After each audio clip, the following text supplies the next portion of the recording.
All right, good evening, everyone. We are live. Yes, we are. We're live. All right, guys, so I'm going to get right to it.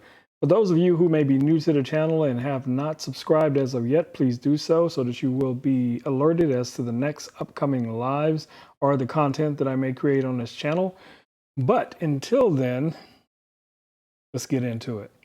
All right, guys, so over the last couple of days, I did a couple of videos talking about problems that I was having with Photoshop. So I'm going to show you here really quick before we get into the boudoir editing. This is Photoshop. This is the version 22.0.0, which is the very, very first M1 version of Photoshop, I believe. And this one, yes, I was able to install 2 versions of Photoshop on my computer. This version is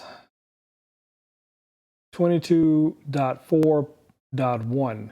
There's actually a 22.5 that's available.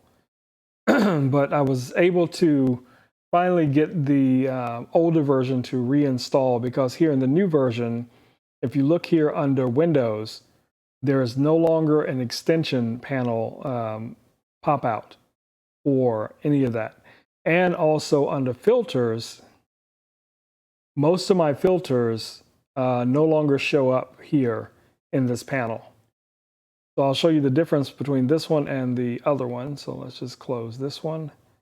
Actually, I'll close it. And then we'll go over to the older version. If you go up here to Windows, you see now that here's the legacy extension panel. And here are all the extensions that I have installed. And then if you go over to my filters, then here are all of my filters that I have installed. So that's a problem. And hopefully, this will be something that Adobe will work out at some point. But I believe going forward, we're just going to see that this extension panel is going to be gone for good.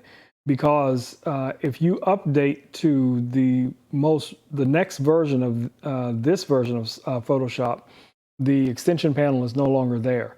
And I mean, that is 22.0.1, the extension panel is gone. And most of my plugins still worked, but all of the extensions were gone. So that's a problem, like I said. So anyway, let's get to it.